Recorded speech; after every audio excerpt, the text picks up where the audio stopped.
Hello, I'm Jishan Karmanda. And I'm Ron Pt2, and welcome to our podcast, Weekly Dose of High School, where we'll be guiding you through the life of a high school student while speaking to knowledgeable people in the industry.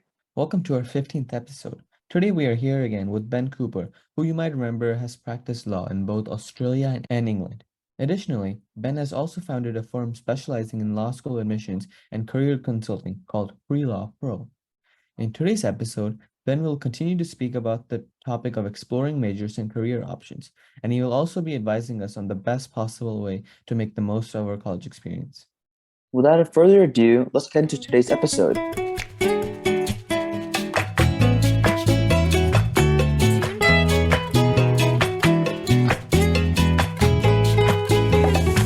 So, Ben, do you have any advice for upcoming freshmen going to college?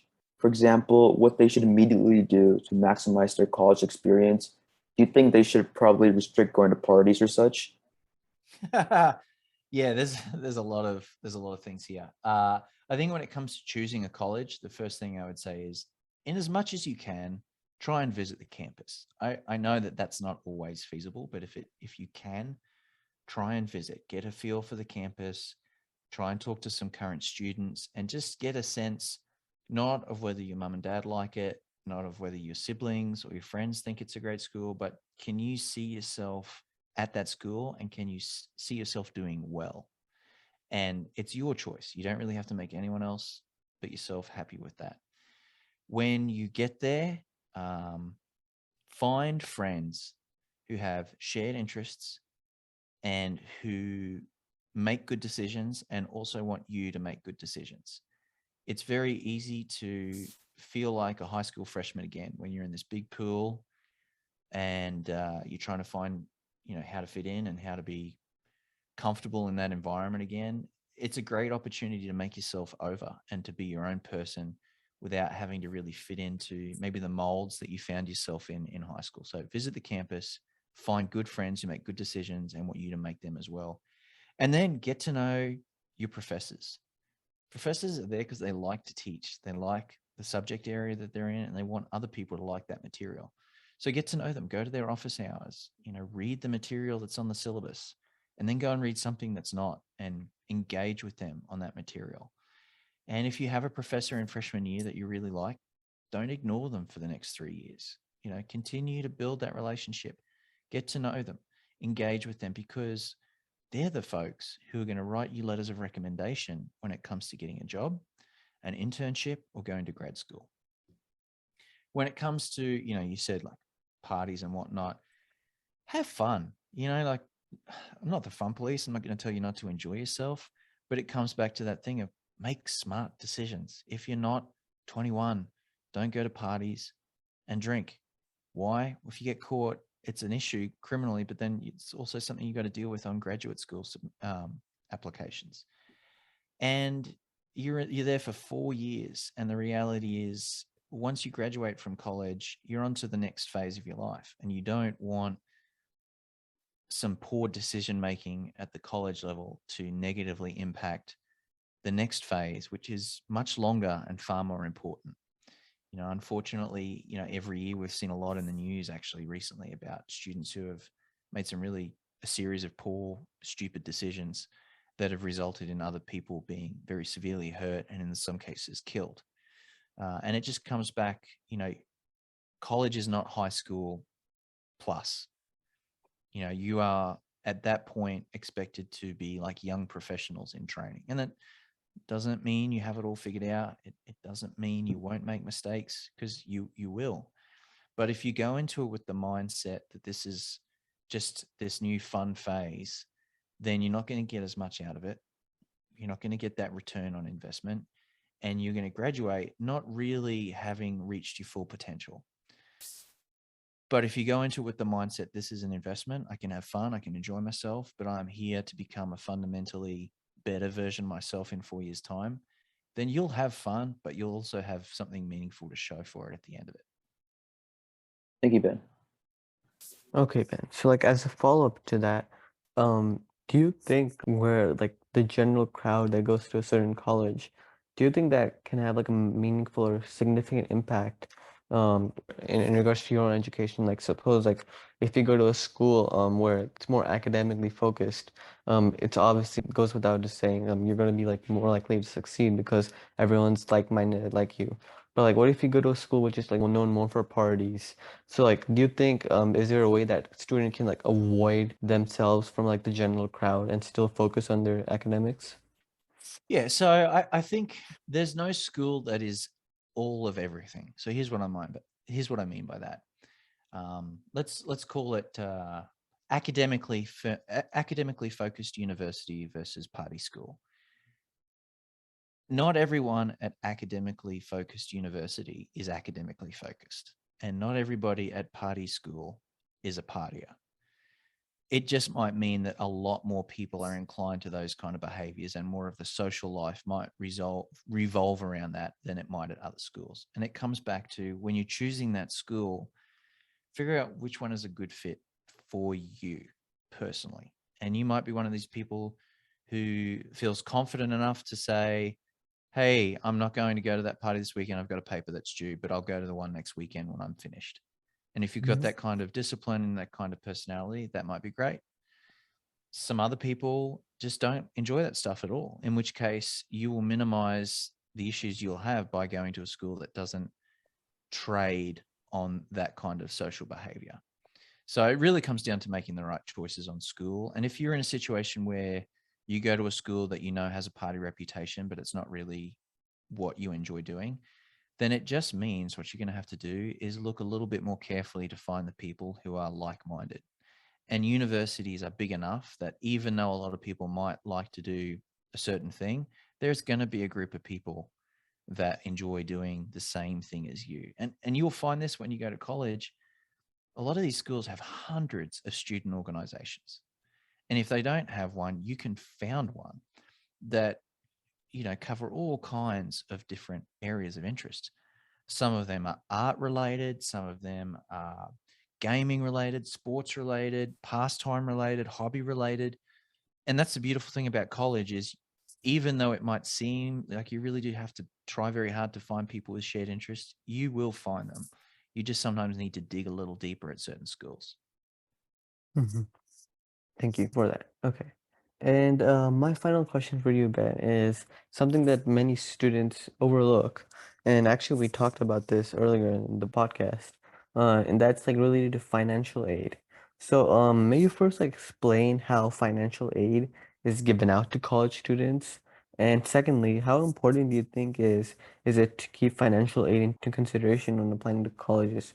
And like for the second part, I know we touched a little bit on this, but do you mind like, elaborating on that? Certainly. So again, just with the caveat that undergraduate admissions is not really my space.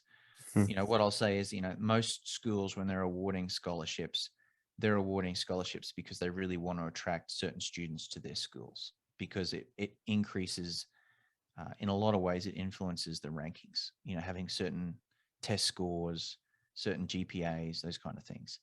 A lot of schools have gone test optional, which means you don't have to take the ACT or SAT to get into those schools. And that sounds really great, right? You mean I don't Mm-hmm. have to take that standardized test? Awesome. Well, what they don't tell you is this: if you do take the test and you do well, then you're a much more competitive applicant than someone who doesn't have a test score that's strong. Okay. So that is an important thing for people to remember. Just because a school is test optional doesn't mean not taking the test is going to help you. What I can talk to is the law school admissions side of things when it comes to scholarships. And that is going to be very, very heavily dependent on your law school admissions test score. Not entirely. There are schools that will award scholarship money for things like GPA, to a much lesser extent than the LSAT. There are some schools that will give applicants scholarships for diversity. But again, in the law school context, your law school admissions test is going to be the heaviest factor when it comes to scholarships. And again, from the undergraduate perspective, if you've got a good SAT or ACT, that's going to help you. Mm-hmm. And like you mentioned the LSAT, so like is I know it's like a law school admission test. So like what components are there in the test? Yeah, I think the best way to describe it, just generally speaking, is to compare it to, something like the MCAT. So your MCAT is what your aspiring physicians are going to take, and that's going to involve a lot of content.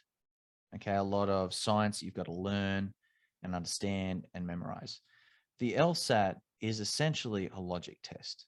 Okay, there's logic games, there's critical thinking, there's reading comprehension, and all of this is it's less content based and it's more about learning to think a particular way. And the beauty of that is that everyone can actually learn to do well on the LSAT. Everyone can improve from where they start. It's a lot like learning a language or an instrument. The three of us might sit down and, you guys might pick up a guitar and be pretty proficient in, 3 months, and I might take 6 months to get to the same level. But equally, if we all practice the guitar for 45 minutes, 5 days a week, we're all going to improve a lot more than if we just pick up a guitar for 8 hours once a week. So the LSAT's a learnable test.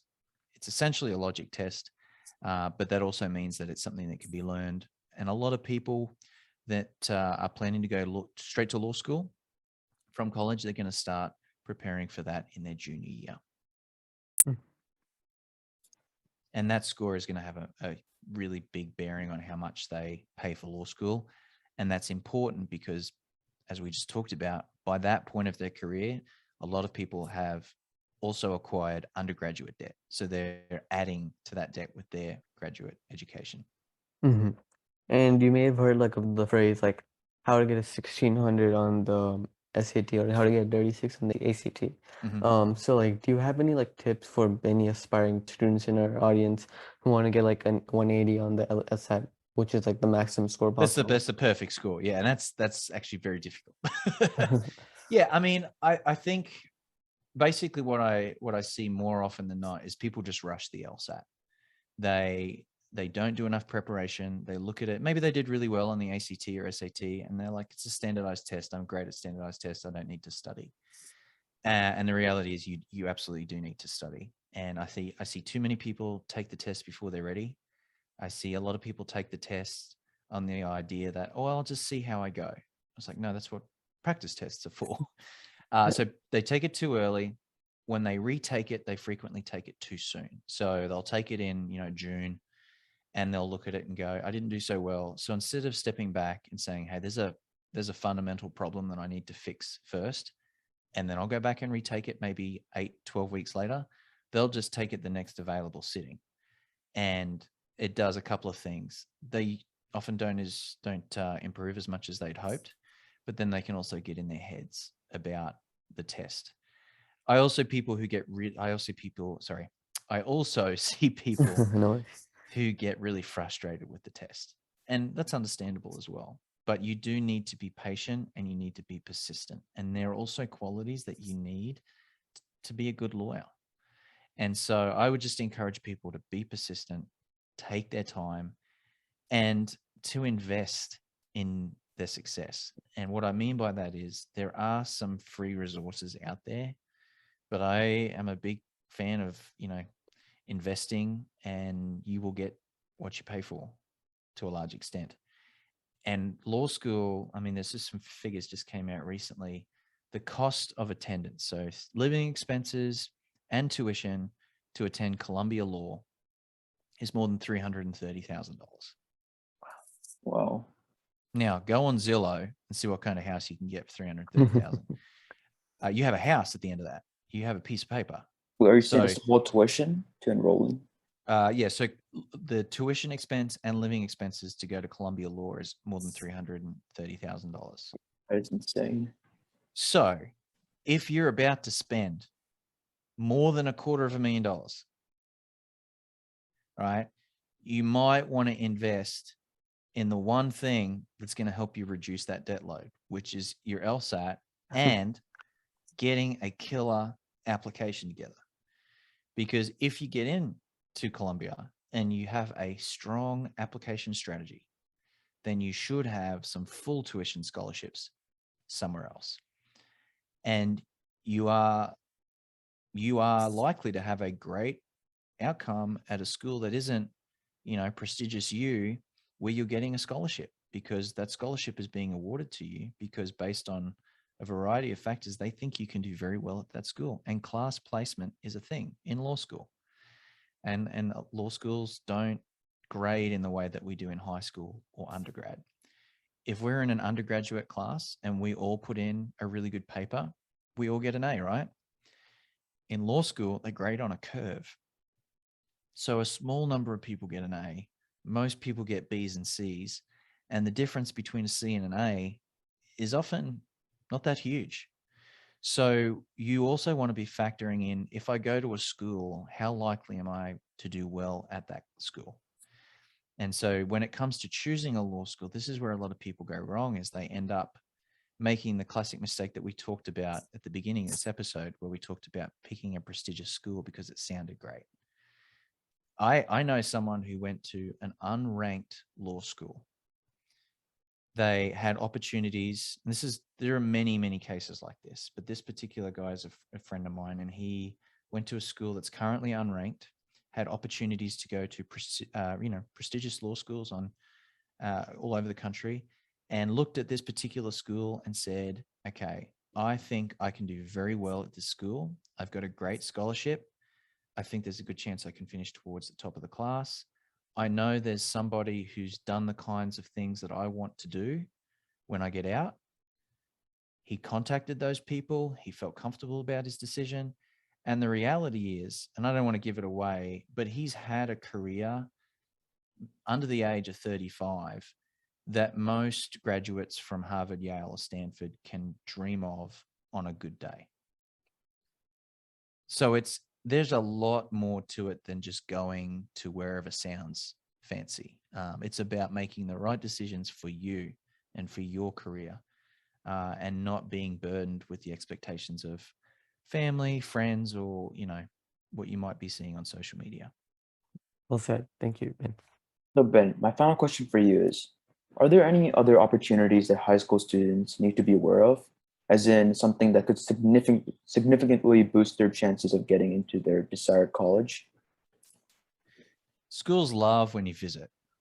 They love when you've taken the time and effort to visit a campus.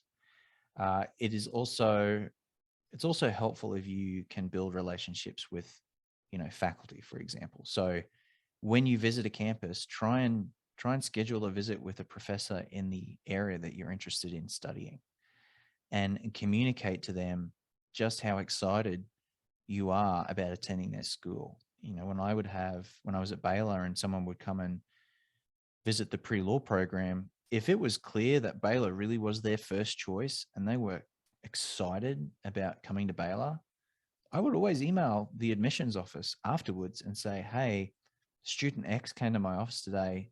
They were fantastic. They were super enthusiastic about coming to Baylor. I think they'd be a great fit. And that goes on their file. And so anything that you can do to demonstrate that you are really committed to coming is going to help. The other thing is get good grades. And I really do think having a good test score is a really helpful thing to have. Because as I said, even at those schools where it's test optional, having a good score helps. Yep, that's for sure. Thank you so much. And so, Ben, you mentioned like the demonstrated interest part of things. So, like a lot of these schools, like when they publish their common data set with all the statistics about the school, they mention like we don't track demonstrated interest. So, do you think like behind closed doors, they're actually tracking demonstrated interest?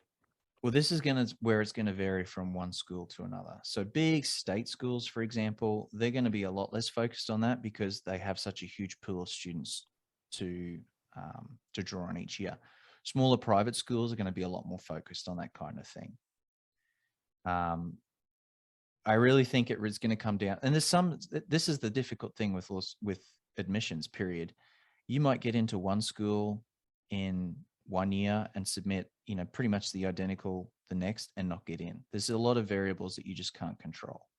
So this is where, you focus on the things you can control, which is writing a strong essay, doing well on those high school tests. So you're getting a strong GPA, but also, those standardized tests, doing well where you can.